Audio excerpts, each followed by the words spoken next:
perfect. Okay. So I'm excited about this, and I can talk a little bit about eggs being a symbol of wholeness. Please, And there's great protein in an egg. I love to eat soups at lunch because they're light. They're and filling at the same time. That's why you're in such great shape. And I don't fall asleep in the afternoon. Exactly. And that's a great. Yeah. That's a great one. And we want to. Hello everyone. Today's guest is a visionary investor who spent decades backing bold ideas and brilliant minds. David Blumberg is the founder of Blumberg Capital and one of the earliest champions of the tech startups and now power of digital lives. As David shares his journey, we will be preparing the Quail Egg Soup just as big in size as his ambitions. Please welcome David Blumberg. I'm so happy to have you here. Thank you for being here. And to welcome you, I want to open up some champagne for us. Of course. Nothing but the best for Edvina. Thank you. It's been hard to get David here because, of course, his schedule is absolutely packed. So it took me a while, but it's we are finally here. Thank you for your time. I always appreciate you and your time. I have enjoyed your meals at private dinner parties that you hold, and when you've done catering, and they're always amazing. So I feel so special today getting to have you just to myself and enjoy this wonderful meal. Thank you so much, David. And I'm gonna brush the champagne. Don't be afraid. Wow, that's exciting. I've only seen that done once before. Yeah. Yes. I've done it for New you Year's. before. Oh, you did? Oh, so twice? I'm wrong. Yeah, I've seen it. Yeah, I've seen it. Boom. Boom, boom. That's it. We got it. Thank you. I think it's one of the favorite parts to cheer my guests with. Cheers. With Santé, champagne. Genatzet. It's in Armenian. Genatzet. Cheers. Akentanos. Cheers to all of you. Thank you guys for watching. To love, peace, prosperity, happiness, all good things to all everyone the good watching. Things in life. Yes. Before we get to your life journey, to all the things you've done, I want to ask you about this incredible dish that we will be preparing. Sure. It's quail egg soup with some choy and some greens. And it's such a beautiful soup. It looks like a bird nest, correct? That's right. So why did we choose this special recipe? Well, I have a fondness for a recipe book by Madhur Jaffrey, who was an Indian diplomat's wife, I believe, and she's obviously an amazing chef in her own right, and she traveled in many countries in Asia, and she's a Brahmin, so she's vegetarian, and so she made this amazing cookbook with the best recipes she found all over Asia, so it's a delight. It's like a journey as you read her book, and I love these kinds of fresh quality ingredients, a lot of vegetables, and the quail eggs are delightful to look at, they're delicious. They're a little bit lighter taste than a chicken egg. Exactly. And I think you're going to like it. And in honor of that, I'm wearing my Chinese dress that I bought in Hong Kong, and I was looking forward for some sort of event to wear it, and I can't. And this is the best one. So I'm so happy that I get to wear it with you and to cook such a beautiful drink dish. To that. So David, why did you turn your back on working on big firms and then you started your own venture? How did that happen? Well, I'm an entrepreneur by birth, I think. I think entrepreneurs are born. I think they can also be made. I started my first company in college, and it helped me pay my way through Harvard, which was an important thing because I came from a middle class family, and it was tough to pay for those expensive tuition. And I started that business, and I got this marvelous feeling of response feedback. You see a problem, you solve it for the customer, they're happy, they pay you, repeat, wash, rinse, repeat. It's a marvelous cycle. It gives immediate feedback. If you don't do it right, they'll tell you, they'll let you know that it can be improved or you do better or you lose the client. And if you do it well, generally the business expands. So it's a very gratifying servicing of other people, and then reward comes back. It's karmic. So it's a beautiful, I've been to couple of events that David Blumberg Capital hosted for startups, and I was so impressed with all the sieving through that you do. You pick all these incredible startups. How do you find those unicorns? Well, we have a team, and we're distributed in 4 locations. So we go where the entrepreneurs are. So we're in San Francisco, Miami, New York, and Tel Aviv. And we go out to startup meetups, and we go to incubator demo days, and we talk to university professors about who their brightest graduate students are, or even undergraduate students that are working on solving new problems, mostly in the software, data, AI domains. We like to invest in companies that are managing or leveraging or working with proprietary data sets, and then they use AI of a variety of types of algorithms to analyze that data and make raw data into knowledgeable, actionable information. And so most of our companies are selling productivity to the largest corporations in the world, and government and educational institutions. And so we're trying to finding a common theme. Raw data is kind of useless, but if you analyze it, structure it, label it, and make it available as knowledge, then it can be used for decisions that are smarter than without that extra data.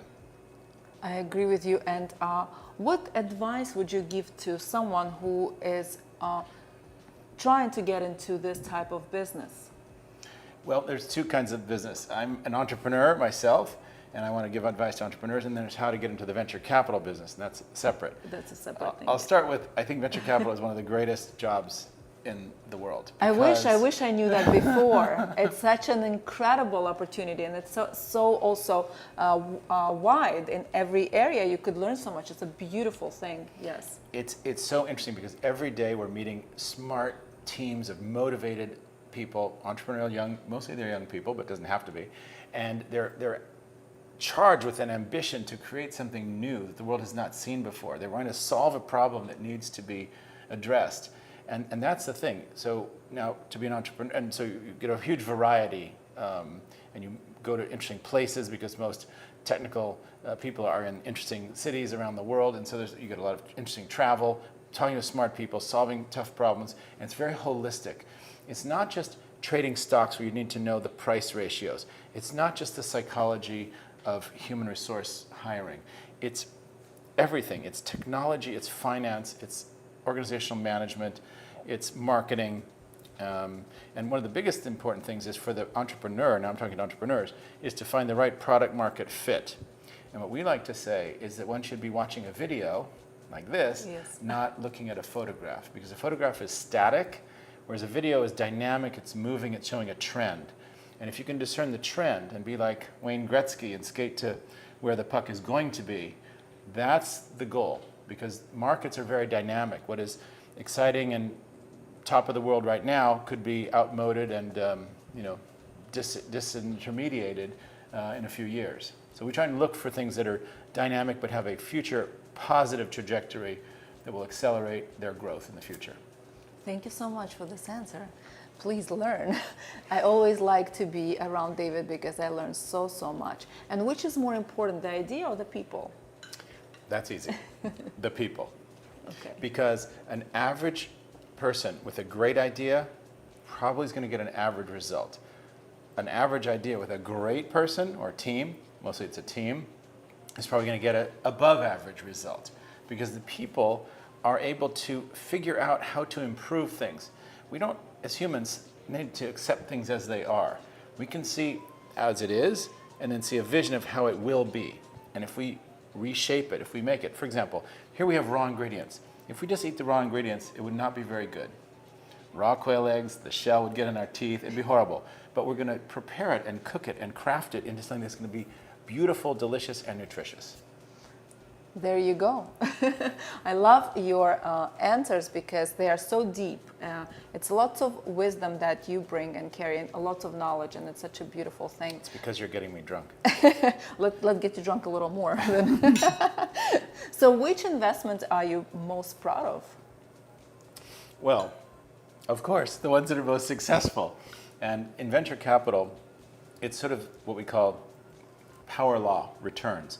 In a typical portfolio of about 40 portfolio companies where we've made minority investments, we're not an owner of the company, we're a minority owner of maybe 40 companies in a $200 million fund.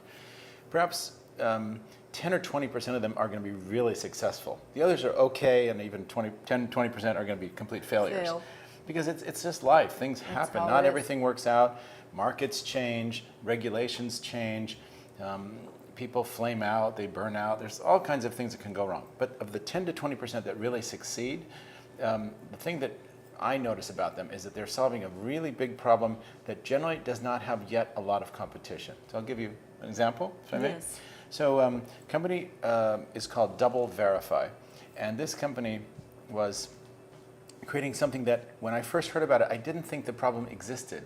What was the problem? The problem was that advertisers were noticing that their ads were appearing on websites and on pages that they did not want to be associated with.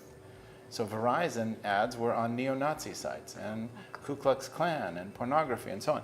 It was not good for the brand. So they took all their internet advertising offline for about 6 months until they could solve the problem. And this company, Double Verify, a startup that we invested in from Israel, solved the problem, got their first customer, Verizon, and now they're a multi-billion-dollar company. What an incredible. And what they do is they essentially monitor from the ad server, and they determine if that placement on this page will meet the media plan of the advertiser. So that's one example. Should I give one more? Sure. Well, Those examples are fascinating, for sure. One that is just beautiful, and it's life-saving, because not all business is about money. You have to make money, otherwise you go out of business. Imogene. Imogen blew away my mind. You see, I knew what you're going to say about Wow. it. It's such a beautiful Yeah, thing. it's a company that has relocated recently here to Miami. Yes. And I'll tell the story about how it works. About 3 years ago, a woman walked into a hospital in Tel Aviv complaining of terrible headache, and the doctor said we should do a full scan. They did the scan. They came back, very bad news, stage 4 lung cancer. It's gotten up into the brain. That's causing the headaches. She said, oh my God, is there anything we can do? How long do I have to live? And they said, well, it's very advanced, probably 4 to 8 weeks to live. The problem is that we know it's lung cancer. We can see that from the biopsy on the slide in the microscope. But to determine the genetics is going to take 3 or 4 weeks. And there she are doesn't have that and there are time. 28 types of lung cancer. 3 of them can be cured by chemo. But we don't. 3 to 4 weeks to do this genetics will be too late. Too late. But there is one little startup company that claims that they, instead of 3 or 4 weeks, they can do the test in 1 minute. So we were the first investor in this company, and there's another very famous South Florida resident who's the second investor. I won't name him right now, Right. but he runs a huge multinational company. And this, they came back, they did that. She said, yes, let's try that test. They came back the same day. They said, this is your lucky, unlucky day. You do have stage 4 lung cancer, but you have one of the 3 kinds that can be cured with existing chemo treatments. That lady, 3 years later, is alive and walking around today. Bravo. Bravo to this company. AI can save you. Unbelievable. And because you also have to find out how your cancer can be treated, because the different gene and DNA is not going to be treated with the same type of chemo. So that's why it was so important to find that information. Exactly, and it's an example of this thesis that I was just mentioning about data. The raw data, sort of somewhat meaningless, but right in the hands of an expert, that data can make the difference between life and death. And we see it being applied to law firms and advertising firms and accounting firms, machine shops, manufacturing organizations. We're marshaling the data, analyzing it, and doing something more intelligent with the data than you did yesterday will make you do better and better in business, solve people's problems more efficiently, and that's the way the world gets better. So I'm very excited about this whole thesis that the more we learn about data, and it's a cliche, but data is the new oil. We need oil, I agree. but data is this incredible leveraging agent. And so that's why we look for data-rich companies to invest in. What do you think about AI? Evil or opposite? Like most technologies, like fire, it can burn you if we touch the stove when it's hot, but it can also cook our food. So AI is a power for good, and potentially in the wrong hands, a power for evil. I tend to think that humans need to embrace new technologies, and we in the free Western countries need to embrace this because our adversaries are not going to sit back and wait if we hold back. So we need to push the cutting edge, we need to push the envelope and be pushing forward in AI, and luckily we are. The US dwarfs other countries' spending on R&D. Israel is also very high, Western Europe's doing okay, but North America is the best place to be investing right now. in this area. We have the widest and deepest capital markets. We have a relatively less regulated environment, which is very important for entrepreneurs. Regulations are bad for entrepreneurs generally. Small government, big citizens. Big government, small citizens. That's my my framework, my teeter-totter. Makes sense. And then the other thing is that this country also has incredible resources in terms of natural resources, oil, gas, mining, and some minerals that we're starting to liberate and have free access to them. That will help a lot. We have a very qualified workforce. We have excellent universities for technical standards and so on.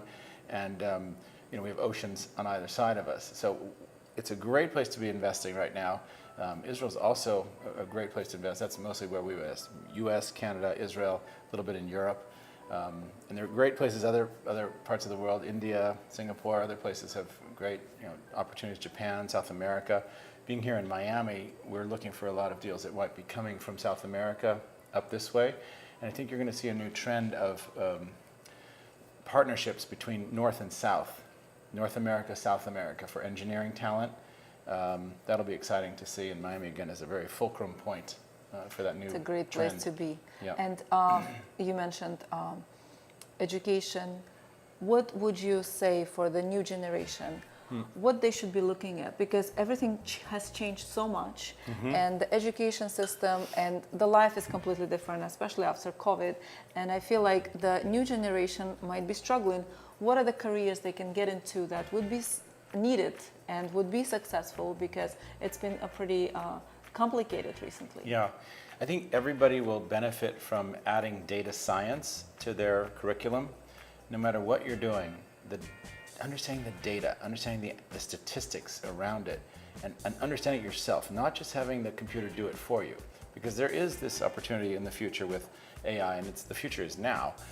It can do a lot of the calculations, it can do a lot of the hard work, but if you don't understand it and can separate the fantasy, or what do they call it? There's a term that for AI when they fantasize and they go off and they create things, hallucinations. Hallucinations. You've got to be able to see if a hallucination is bad or if there's reality behind it. So I think data science is very important. I'm very excited about biology in the future. I think that adding computers to the biology and the medical world is going to change and make our lives much longer, much healthier. Going I have forward. met recently a really wonderful young lady that was a marine biologist, scientist, and she was creating actually coral reefs in the lab to Amazing. Save the oceans. Beautiful. So to drop them to the ocean, and I want to actually invite her to my show to talk about it because it's such a noble thing to do to save our environment and the oceans. And you probably know this, maybe for your audience, coral reefs are where and mangroves and the interface between saltwater and freshwater are where most of life is created. These interspaces between the salty and the fresh, the brackish and the sweet water is where a lot of life is created, and same in coral reefs. So they're really important.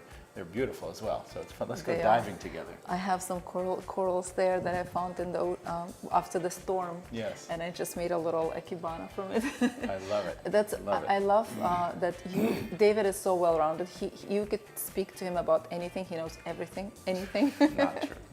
I'm a voracious student. I like to learn a lot. So I'm here to learn with you about your wonderful cooking techniques. And what I love about your cooking techniques, among others, is that you bring passion to it, and you bring intelligence to it, and you bring beauty. And all those are aspects, where there's touch, taste, smell, all the senses. Scent, and whatever. And you exercise all of them beautifully in a nice harmony.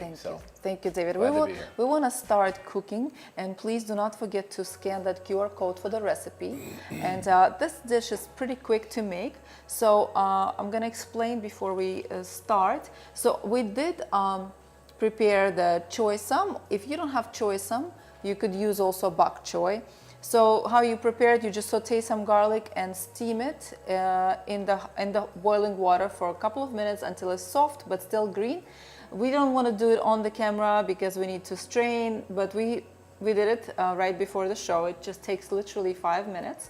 So we prepared that. The next step we're going to do is to cook the quail eggs, and it's a little bit complicated to crack them because they're so fragile, and you can crack the yolk, but we will try to make sure they're not going to be cracked, and that's going to be really pretty. So we have the steamer going on here, and you will need some type of ceramic. This is from a cup that I use. I cook chawan mushin, but you could use it as a base to cook the egg. So we're gonna use some sesame oil, and we will brush each cup. Correct. David, you will help me to do that. Sure. While I'm cracking those quail eggs, and then I'm gonna put each egg into each cup holder. It's a cup cover actually, but whatever you have, you could find even silicone things that you could buy on Amazon too. So I'm just gonna drop each. Perfect. Just like that. See how easy? So I'm gonna make sure I don't ruin this egg yolks.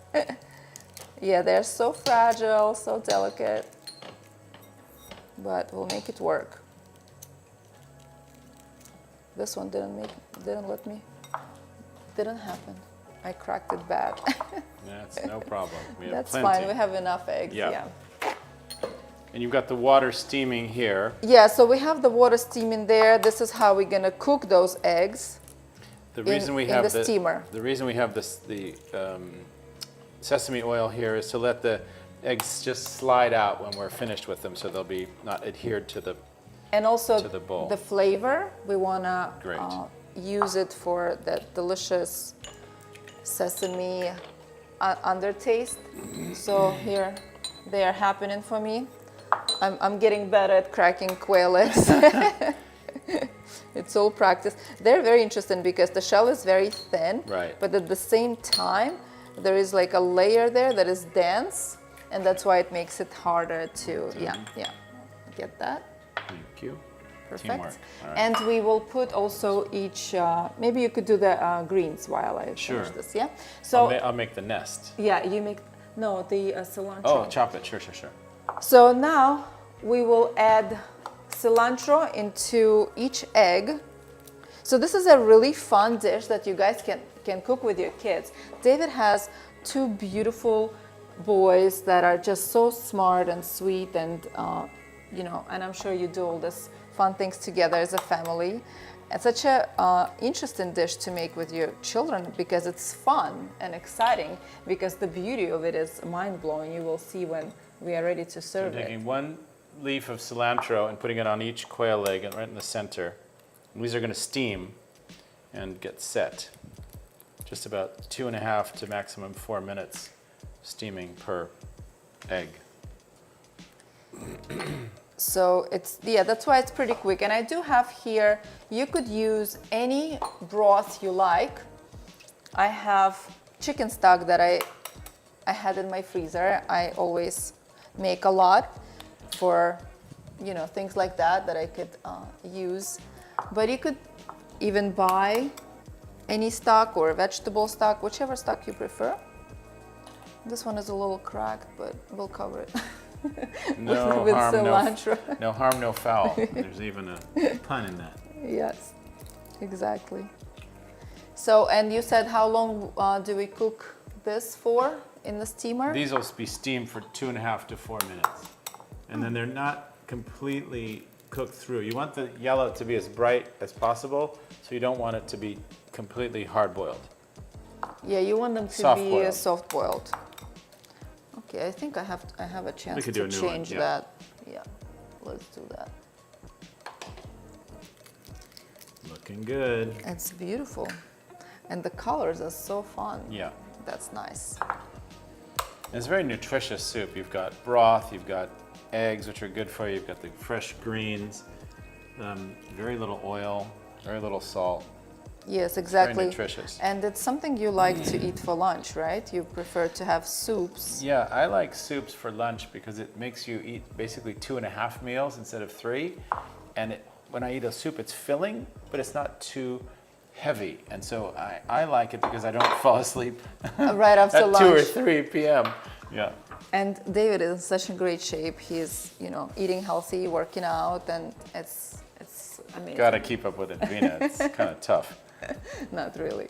But David, you also are sitting on a lot of boards, right? David does a lot of charity work. He is just always impressing me with the things he squeezes into his days, into his life. How do you manage to incorporate all this while you have such a high standing career? Well, they always say, if you want something done, ask a busy person. And I'm not sure that I'm the most organized person in the world, but I do like to keep busy. Yes. And I don't like to be bored. So I'm interested in many things. I'm interested in cooking, I'm interested in work, I'm interested in charity, I'm interested in politics, I'm interested in intellectual stimulation, the culture, the arts, travel. So my mind doesn't like to sort of sit still. I like to be focused on something. Then there's, of course, time to relax and just veg out. What do you like to do at your relaxing times? Well, I've taken to this workout of working out in the pool. This morning I had a workout in the pool with our trainer. Oh, really? And in the pool? It's not exactly relaxing, but it's stimulating such that I feel great afterwards, because it's both cardio and weights. Okay. In the pool. In the pool. And then you get out and you've got oxygen flowing through your whole body, your muscles feel toned, and anyway, it just feels great. You're outside under the palm trees with this fluffy clouds. It's beautiful. Very nice. And now we have our eggs steaming. Timing? So we're gonna time it. 2.5 minutes. So we'll be at 12:30 almost. Perfect. Yep. Are we on time? Yes, we are good. We are good. So when you exit your startups, Yes. is it hard to say goodbye? It's a great question. One of the most interesting things that we've found out is that some of our best returns come from what we call serial entrepreneurs. These are entrepreneurs who have done it once and they come back to do it again. And with your permission, I'd like to clear up a misconception that I think is quite common in the media and among many, many people who look at entrepreneurs, look at venture capitalists, and they say, oh, they're just doing it for the money, and then they're going to just go off to Tahiti and drink margaritas. That is not true.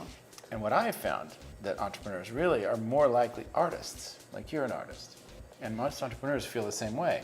So you can only cook one great meal in your life? You can only have one great company startup? Probably not. I love that mindset. You're going to be doing multiple series of things, and you iterate, and you try, and you start, and you have a success, maybe you have a less of a success, and then you learn from it and do something better in the future. So that's what I like about this entrepreneurial journey, is that just because you've had something that didn't work out perfectly, don't blame yourself. It's usually the market. You didn't hit the market right. I never blame the engineers. Engineers almost always do what they're told. They build what they're supposed to build. The board of directors and the CEO usually are the ones who have made a decision about where they should be aiming with that product. And sometimes they miss the aim. They don't quite hit it on target. And the market moves. Maybe there's a regulatory change, maybe there's a socioeconomic change, maybe there's a culture change, a taste change. Think about COVID, how many poor businesses who had no idea, it just sort of knocked them for a loop, right? Absolutely, yeah. So I think if you learn from things that don't succeed, then you have made it into a success. So we've had great success with entrepreneurs who have been successful once, and then they come back and do it again. So you don't really say goodbye to them. You keep we try not to. working. We hold them working close. With them. That's important. That also the people that you already trust, you know that they're going to deliver. Yeah. So that makes a lot of sense. That keep working with people who are also driven and they want to create something again. That's really smart. Life is about relationships.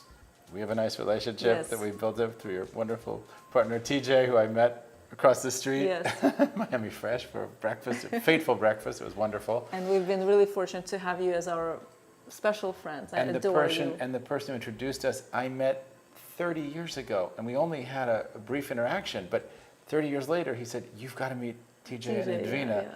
So anyway, life has these ties that bind. Venture capital is all about these relationships. I remember I said it's about people, and so that's why I love doing what I do. And don't those look gorgeous? Is it ready or not yet? Well, tell me the time. The time says yes, but I don't think I would give it a little bit more. Yeah, I don't think they are. So. But not much more. Not much more. Yeah, we need a couple more, maybe 1 minute. maybe one. All right, I'm gonna Yeah. cover it. Sorry to interrupt, but I just want to make sure we're Did you gonna want have to put them perfect. under the camera to show? We will when we Okay. serve. It's fine. Okay. You guys are gonna Should see we it. build the nest? Yeah, now? so now we will build the nest. So the point of the soup, besides it being very delicious, you have no idea how delicious it smells here from this. The stock is just. I have a lot of. So like fennel it's and- Chinese, but it's like almost an umami. Yes, because taste. it has a lot of spices here, like allspice, cinnamon, kind of like very Asian flavors, like a faux. And we have soy, and we have Yeah, we have sesame sesame oil, and we garlic. have garlic here. So we're using a really huge bowl. David, maybe you can pass that bowl to me. So we're gonna start building the nest. I'm gonna put this on the side, Okay. and I can turn this off. So how are we building the nest? First, we put the scallions So, and yeah. the soy The sauce. soy sauce.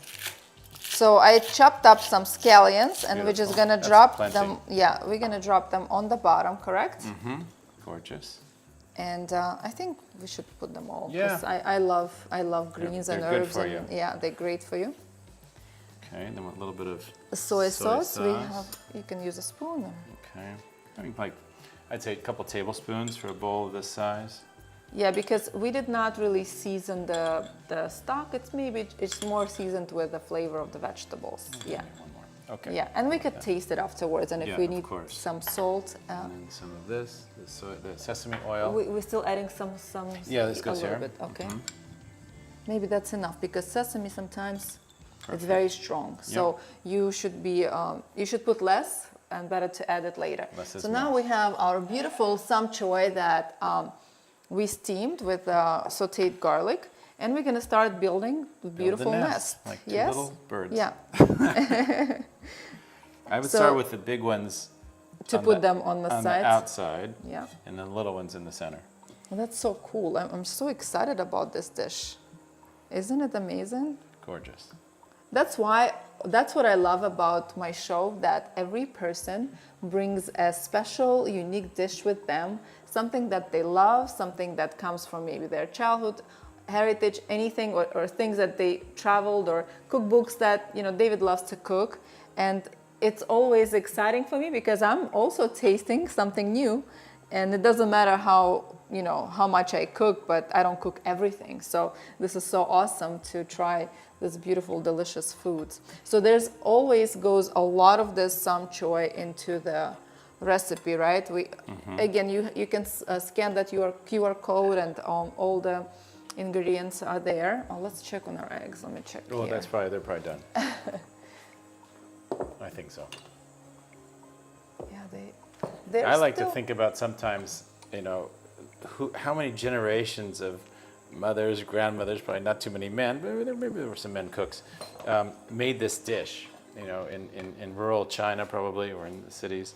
Probably it's been made for centuries is my guess. Yes, exactly. And it's so nutritious and beautiful. Oops. The way it looks. It's okay. And we exciting. go. And it's something you share with the family, right? We're going to drop all this garlic into it. And now the eggs. We slide them right out. Is that okay? Yeah, of course. Let's try. Can I use a little? Ooh, these are hot. Yeah, let me Like a try little- that. I'll use a napkin maybe to hold them. It's all right. Careful, just like a little. I have If this. you have a rub, that's better. That's perfect. I have the spoon. Yeah, you see, they're easily coming out because we had the oil. So we're just dropping the eggs. I could do that. I have hot hands. I could use everything. You're better than me. Yeah, on this. that's fine. Okay, wait. How come this is attached? Yeah. There we go. Let me get that. Okay. Very, very fun. This is beautiful. I can't wait to taste this, David. So if you hosted a dream dinner party, who would you Yes. invite and what would you cook? Oh wow, that's a fun question. It Let's is. see. I used to have a standard answer. I've changed my people over the years. Exactly, right? I used to want to invite Cher. Sorry, Cher, you don't get invited anymore. Right? Yeah. I've grown up. I think I'd want a combination of scientific and political and philosophical people. And there are many fascinating, interesting people. I haven't thought about this question, but a few people that come to my mind.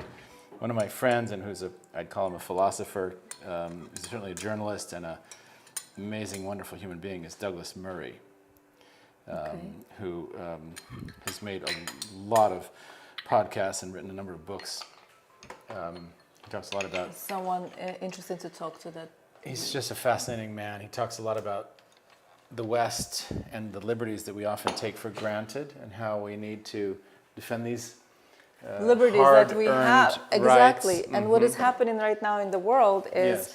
mind-blowing to me, that people do not understand the values anymore and do not understand, they don't see the evil, and it's just really sad. That's what we were fighting for, is being taken away by people who don't even belong here. Yeah, I mean, I think that the history of the emergence of Western democracy and representative government and limited government is so rare. It's very fragile, and so we want to help preserve it. And that's I'm very interested in that area. So I'd like some brain scientists, maybe Haidt.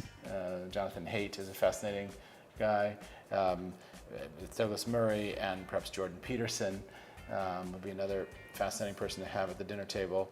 And then another, let's do a historian. How about Neil Ferguson? How about that for a mixture of people? Incredible. And with his wife, Ayaan Hirsi Ali, who's one of the most magnificent people. And I love to quote the phrase that Christopher Hitchens, he should rest in peace, used to say, the three most beautiful words in the English language are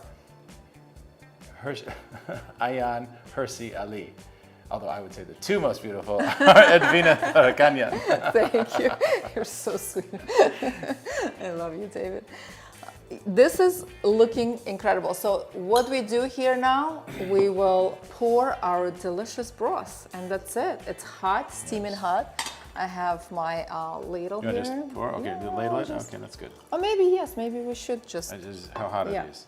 Oh, I got it. Oh, I can man, do this. you are tough lady. Ooh, I don't want to splash on us. 1 second. Gorgeous. Just...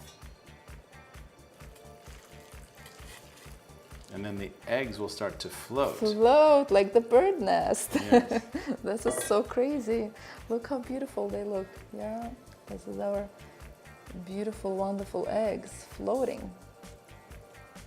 Oh. Then we just ladle it into small bowls. Maybe. So this is a serving bowl that is a family size, and then we will take little bowls and try it from here. How Can't wonderful wait. is this? I love it. Thank you so much, David, for teaching me something new, something different. I'll And drink to let's, that. let's drink to that. This is truly a liquid lunch. I like, there's a song that I love. It's called Liquid Lunch. So Perfect. There you go.